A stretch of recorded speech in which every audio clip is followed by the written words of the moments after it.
lineouts, rucks, engage! What an amazing try! tries, and tackles, dissected by South Africa's top rugby minds. That is world class! This is To The Last Drop, your weekly in-depth rugby podcast with Liam Delcom and Brenden Nell.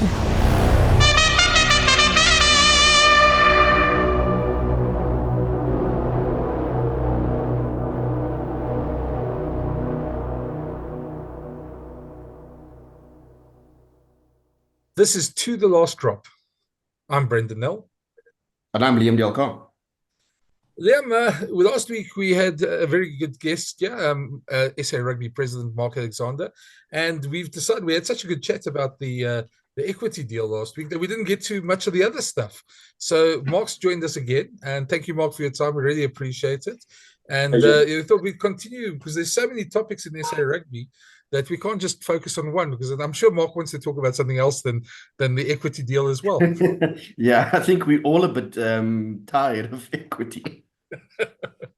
Well, we know it's important. So, and Mark, and I'm at the moment, I know there's also limitations of what you guys can talk about because there are NDAs and there's a process, etc. So we'll handle that again. But let's maybe start, Mark. First of all, you now on the IC the World Rugby's Exco. You were elected again. Are you, as Will Collins said, one of the old farts, or are you there to change? I think by the number of votes I received, it tells you if I was one of the old farts or not. But again, we were supporting a different candidate. I believe that World Rugby needs a different mix of leaders now because of where we find ourselves in the world, and I think let's hope for the renewal process will work now, and we can take rugby forward. I think rugby around the world has become a business. The sport is one part of it, but we are in the sports entertainment business, and we're more into entertainment, and we're running a business, just not an amateur structure anymore. Just briefly, I mean, because you backed a different horse, are there any bridges to be mended? Sydney Harbour or otherwise with Australia? I think the rugby values are different. When you do these it's like when you play in the field, you beat each other to a pulp, and when the final whistles blow, we shake hands and we go forward. And the same with Rob. We had no problem with Rob. Even when we decided how we in a boat, I wrote them each a letter and explained to them, because we had the three candidates present to us. And after we voted, our members voted, the board executive voted, we wrote to each one of them and told them what our decision was. We never needed to vote. We were quite clear. We even told SANZA where we voted, And I know this is the first time that SANZA never stood as a collective. And so didn't the Six Nations, because I think we're all looking for a renewal process. And it's good to have a renewal. Bill was a fantastic rugby man. But, from here, every year you need to evolve as an organization. We need to change and things that need to evolve. As a council member, what do you want to see happen over the next few years? What is the thing that you want to drive? I think the one thing that I've been nagging on is about sustainability of our members. We need to make sure that our members are sustainable. We need to come back with innovative ideas of how to make members sustainable. We'll talk things like shared services and doing things together. We don't all have to develop things on our own. We can share that. We can share those services and do it as a collective, because we're all duplicating exactly the same things, and that's where the money is going out of the door. We need to look at how we can grow the game organically. So I'm talking about the game in the world. I know we're looking at the American market. FIFA was not that successful in the American market, and we need to learn from those the problems of FIFA. And I think World Rugby is focusing on the women's game mainly there, which is growing. It's strong there, and so there's a lot of things within World Rugby that we need to change. We are threatened with a class action against player welfare, and the player welfare component. We got a big contingent of doctors that are constantly looking at ways of improving the player safety. play a game time. We have on our committees now. The new committee has representatives like we have for South African Rugby from the players at all levels. So we need to listen to the players. The game is about the players. The most important people here is the players and not the officials. We are merely the coordinators of the activity. So I think going forward, the game is under threat from this class action, and we need to find ways to make rugby as safe as possible for players to participate. Mark, I think one of the biggest problems, and it's probably the most central problem, and I know I'm not discounting player welfare, but we're not medical officials, and I'm sure the medical guys will work all those things out. But one of the biggest problems that rugby has, in my view at least, is the fact that we never get to what I call the Loch Ness Monster in rugby, the global season. Everybody looks for it, nobody ever finds it. We never get to it. And you guys have seen firsthand the problems with player welfare in terms of the Currie Cup and the problems you had there with the arbitration. South Africa can't carry on playing a 12-month season. That's not sustainable in anybody. Is there any light at the end of that tunnel? I know it's a very open question, and there's so many factors in that. We got to a position, but again, you can't talk about professional rugby with the professionals sitting outside the room, and that's our problem. And mainly the two leagues that is not controlled centrally, England and France. You can't have the LNR representatives sitting outside the room while you got the FFR sitting in the room, and they have to negotiate all the time. I firmly believe we need to have them in the room, give them a seat at the table, and let's talk to each other, not about each other. And similarly, and I said in so many forms, we need to make sure that our franchise owners are inside the room, not outside the room, because we can't talk about them. We need to talk to them. And it's not about giving away control. There's no control to give away. We're all in this thing together, and we need to be talking to each other and not about each other. And that's the problem. You're never going to get to a point where you really can come out and say, now we got a global season. And we are trying now. There's some initiatives and they've got some kind of agreement, but we still don't have them sitting in the room. You need a French league in the room, and you need the English league in the room. And together, we come and we compromise and we find a way. We have one global season. But you have the members from the RFU and not from the PRL in the room. Yeah. You have members from the FFR in the room and not from the LNR. And I can promise you, the guys from the professional, they're not unreasonable. They also want to get to a point. Yeah. But we need to talk together, not separately. I agree with you on that because I mean, one of the problems that we could end up going to is very much a problem that football's had for years, is that the clubs become so powerful. At the moment, Test match rugby is the cash cow. It's the elite thing. But the more say the clubs have over it, it could actually threaten your Test match model as well. It's not about who gets the most say. It's about complementing each other's programs, and that's what the guys are. I just say, why have this meeting now? Then the RFU and the French Rugby League goes and they go negotiate. We need to have them sitting in the room and say, guys, this is the calendar. Let's work out. Okay, you can't do that. Can you give this way? Once you sit in the room and you negotiate this together, we'll come to a point. And that's why it's so important that we have everybody at the table, not sitting outside the room. And I know it's a world sport thing. It's FIFA has it as well, where you got the clubs and we need to think differently. We need to open this thing and bring everybody to the table. We all in it together. We are not competing against we talk about the same players, just wearing different hats at different times. And we need to collaborate. And collaboration is so key to get to a global season and to get to a better outcome for rugby.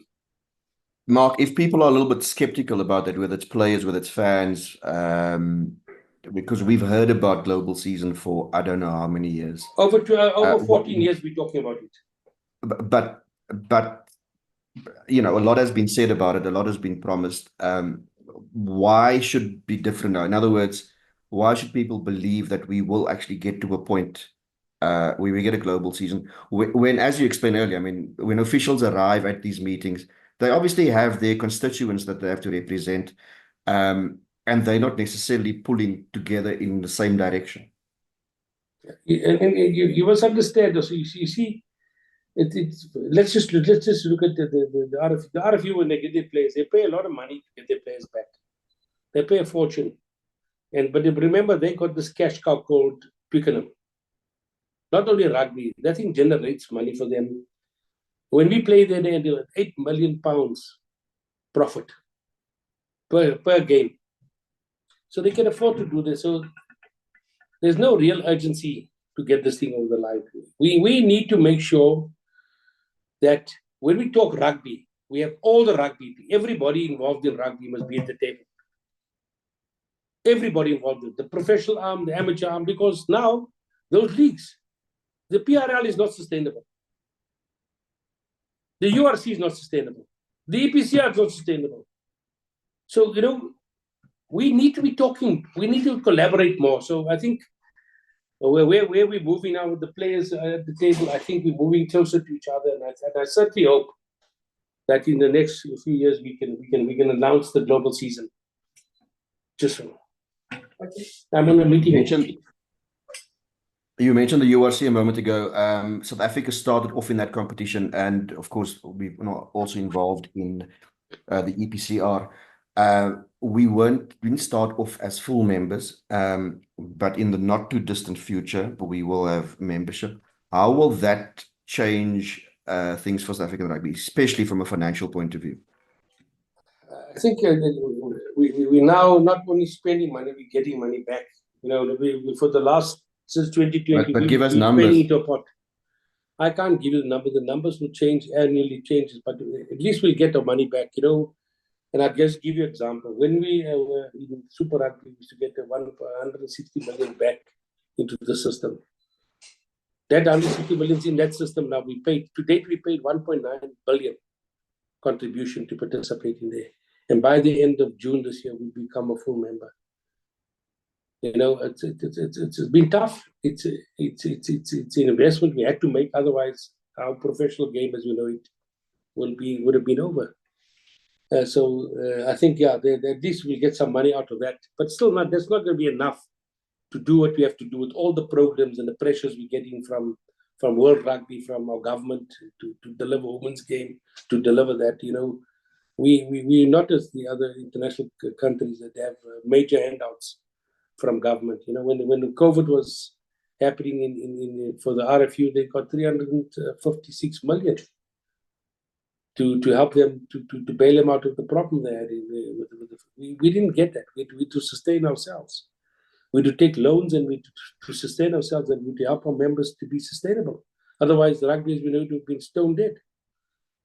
We never went to close clubs like they did. And with the financial help, they closed clubs. We never closed clubs. We tried to protect the lives and livelihoods. And I think we've done it because we had an industry mitigation plan.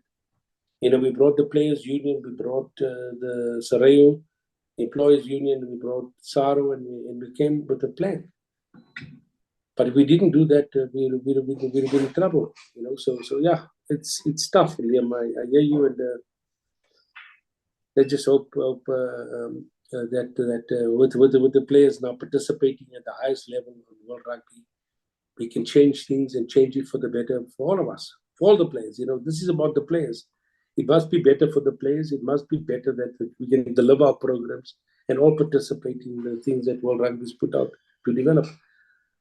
It's been tough to deliver tournaments if you don't have a proper funding of those tournaments, locally and internationally. I was going to say, Mark, I mean, there are obviously these problems, but I mean, I think Liam and I have had a number of conversations over the years at other functions or at places we tend to run into each other. The one thing that we can say is that the URC and the EPCR has been extremely good for our rugby in the sense of just a pure player thing, bringing players back to South Africa, increasing the depth in our teams from where we were in Super Rugby. And I know we've had these conversations when New Zealand made that decision, you had no other choice but to look that way. But in the Springbok sense and in the URC sense, and we've had a South African team in the URC finals in the last 3 years, it's been really good for us. Yeah, it has been very good for us. I think what we don't take into account, a lot of these players are young married couples. You know, when we played in the Southern Hemisphere, most of the time, when they wake up, their families are sleeping.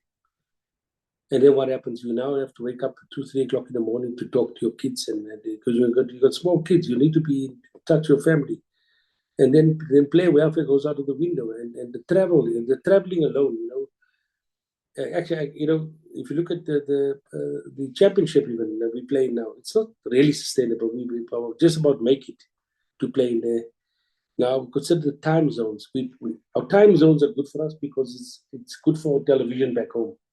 You don't have to watch from 6 o'clock in the morning to 1 o'clock in the afternoon or 12 o'clock at night.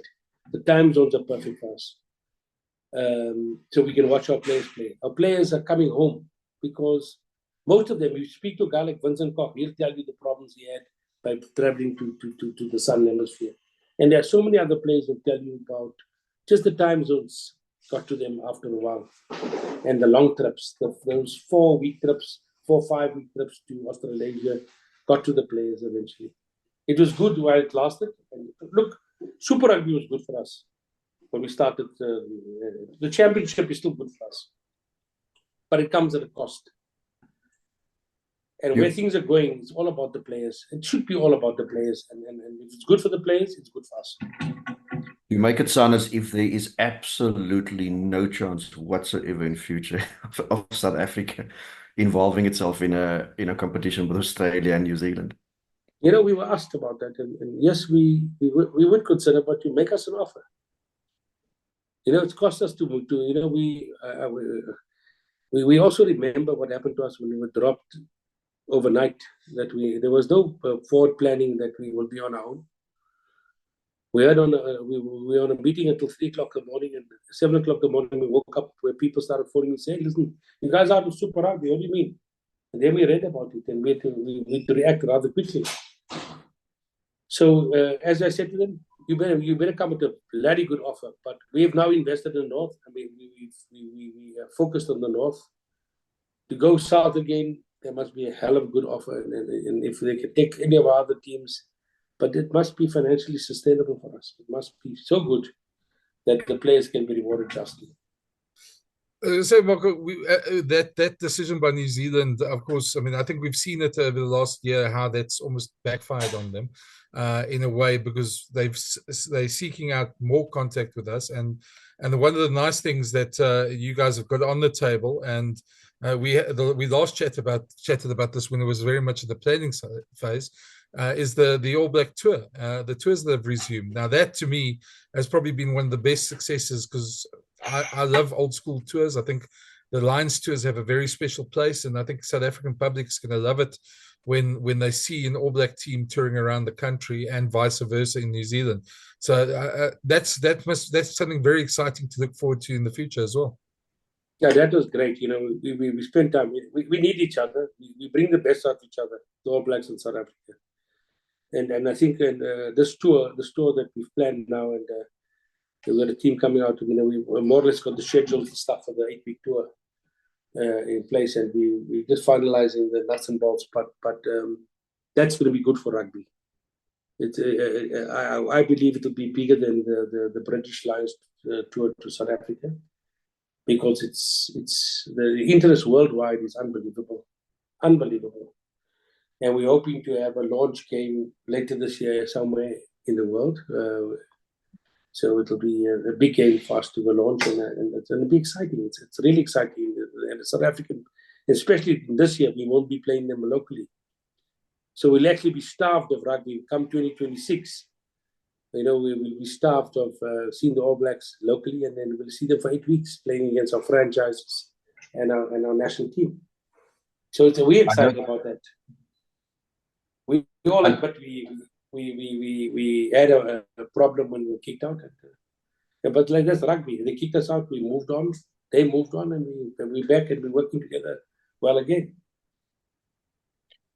I know it's modeled, those tours are modeled around what's happening with Lions tours. And if I may, I think the only slight regret I have is that although it's a step in the right direction, that you don't take the All Blacks to places like Kimberley, Potchefstroom, Welkom.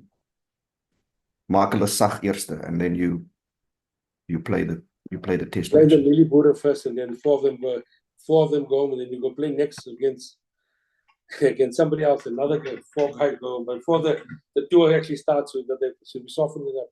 Look, we're going to try and take it wide in the country, because no matter what happens, we need to take the game to the people here, and we're going to move games around, but we can also play games. We also remember that we have franchises that spend a lot of money in upkeep of stadiums, and there are a number of unions, like the Free State and the Pumas also do spend a lot of money in the upkeep of stadiums. So we must make sure we can help our members to grow their revenue streams and to sell boxes as well. So we do it in a responsible way, that we go forward with these tests. It's going to be fun. It's going to be a lot of fun.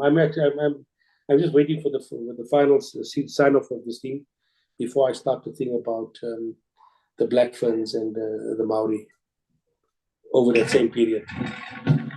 So we're just going to finish phase 1, and then we'll go to phase 2 and 3, and see how we can make whole 8 weeks of rugby fun in the country. It will be Wednesday and Saturday games, and really have fun, because those are good tours. The Wednesday and Saturday tours, and I think South African public is dying for something like that again. Yeah. Mark, I agree. I mean, that would be wonderful if you get a Maori team and the Black Ferns out at the same time. I mean, that'd be really great. I know there's logistics and there's a lot of things that still need to happen there.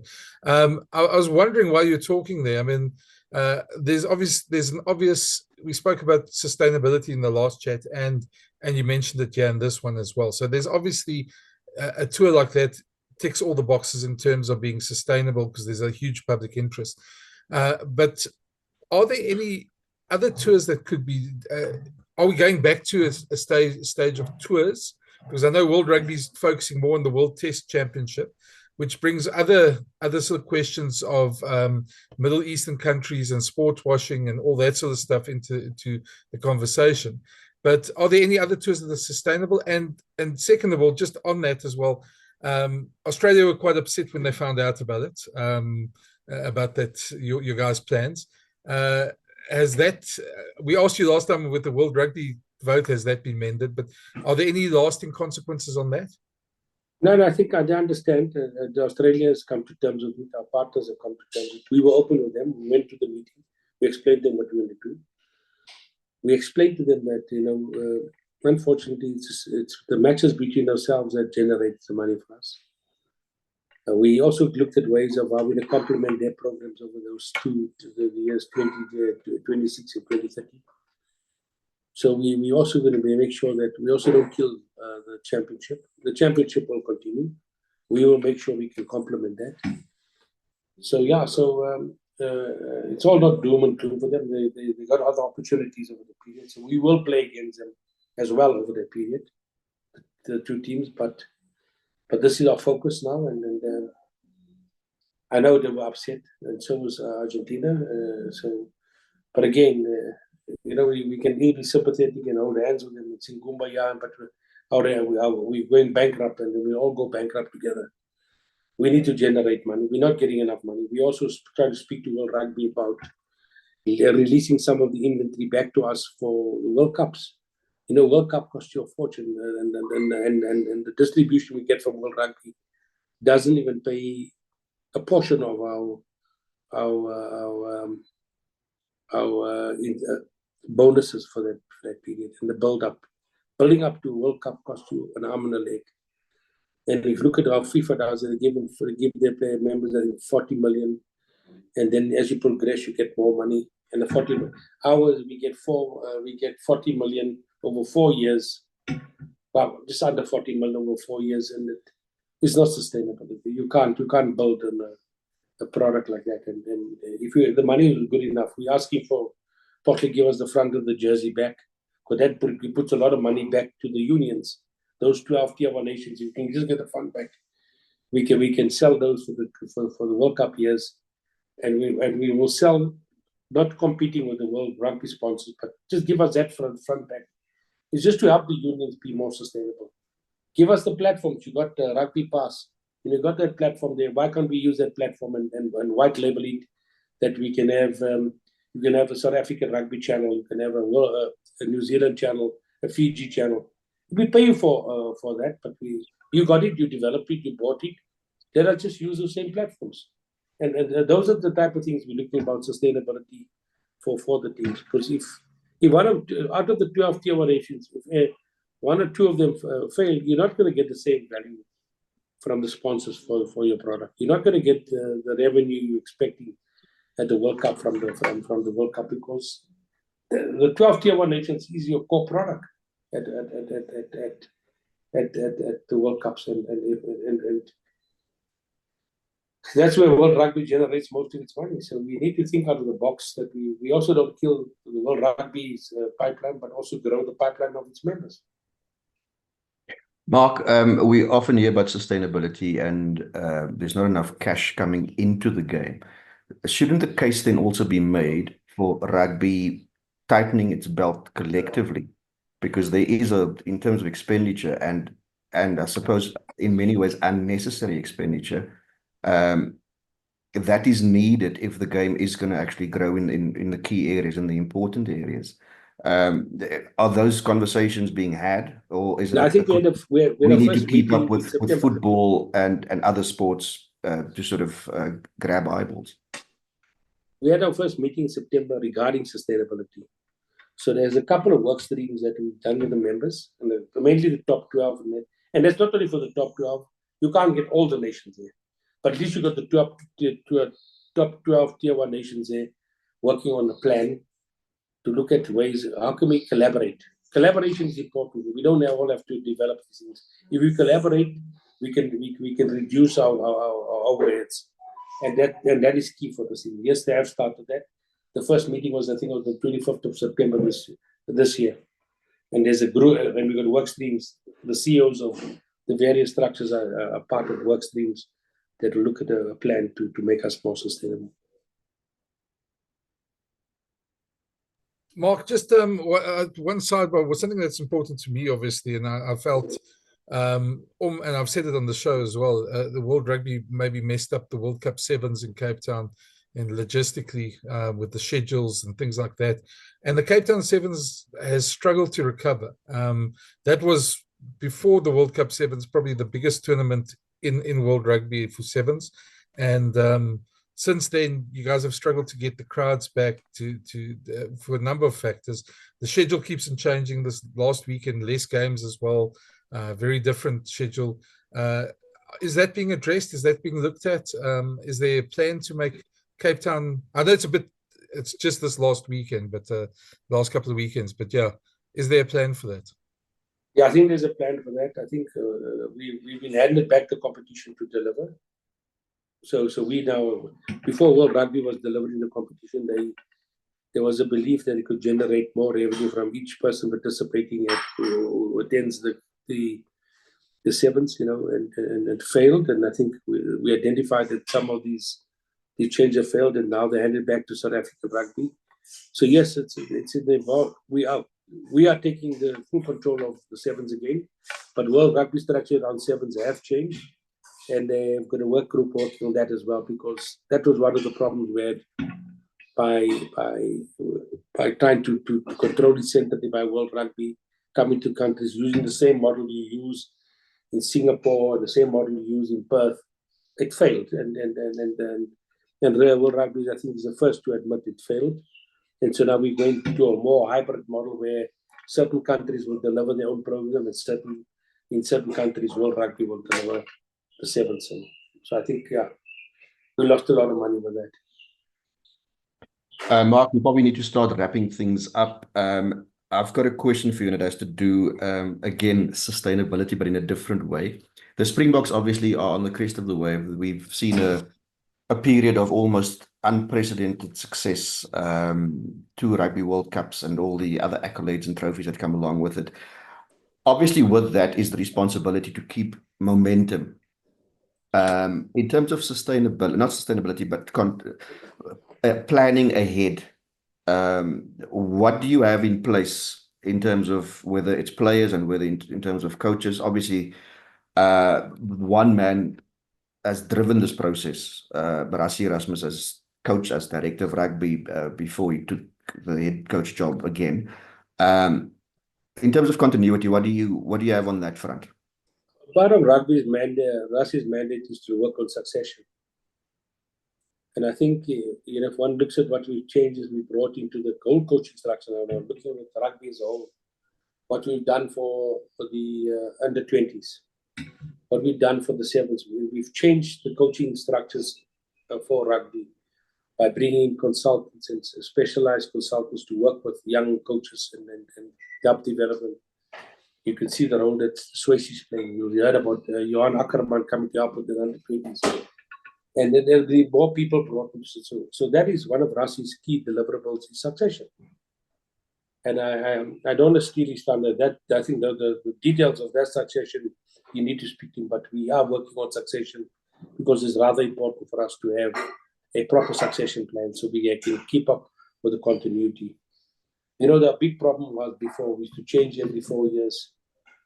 And now we built up a system that works and we want to keep that system going. And part of Rassie's thing is that there must be people in the system that is taking along the journey to continue that legacy going forward. And I think, we have that in place now, and we have some good people we brought on board. We've got Kevin Foot, who's going to be running down to 20, because when we ask the question, after the Springbok, what is your next important team? Is your under 20s? Then you need to have a caliber of a super rugby coach coaching that team.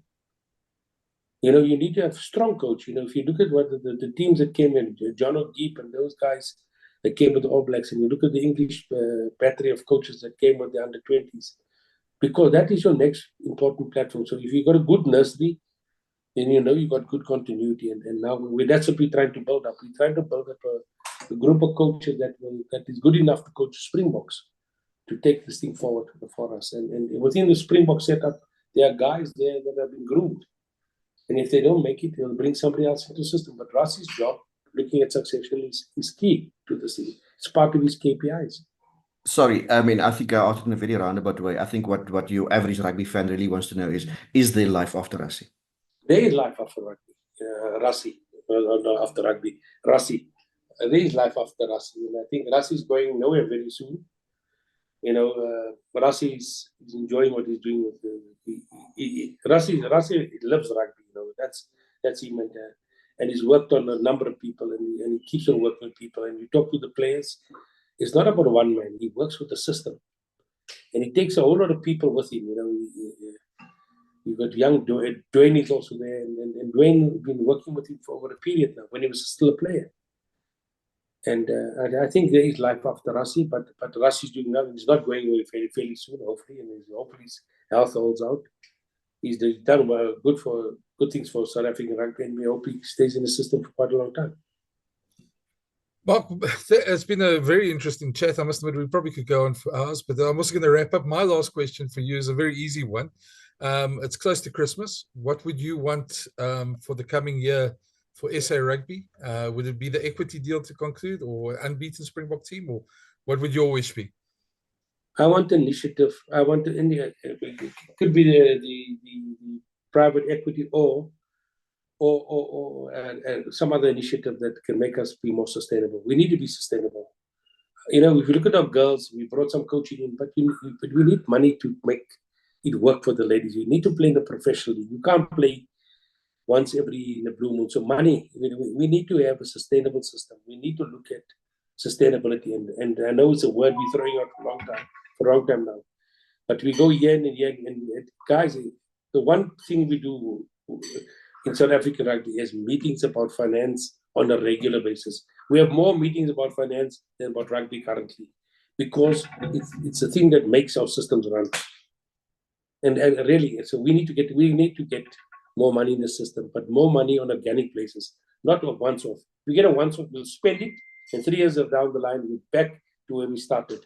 We need to have a plan, and be it a local plan, an international plan, whatever plan it is, we need to do that, and that's key, and that's part of our strategic plan that we've done last year, which we're revisiting in January again. We need to get better at it.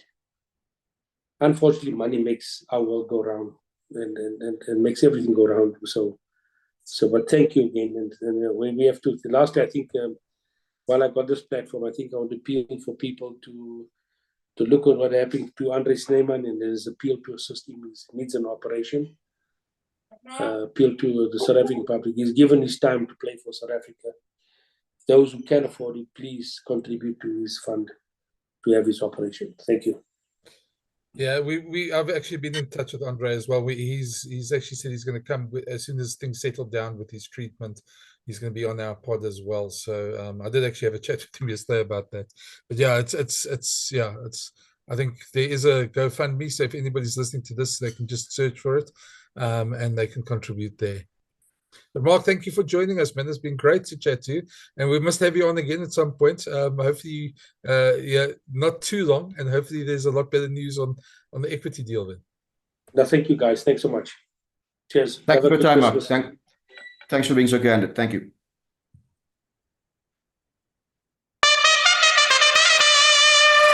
Thanks for listening. For the latest insights and rugby analysis each week, plus new episode alerts, please follow or subscribe to the series.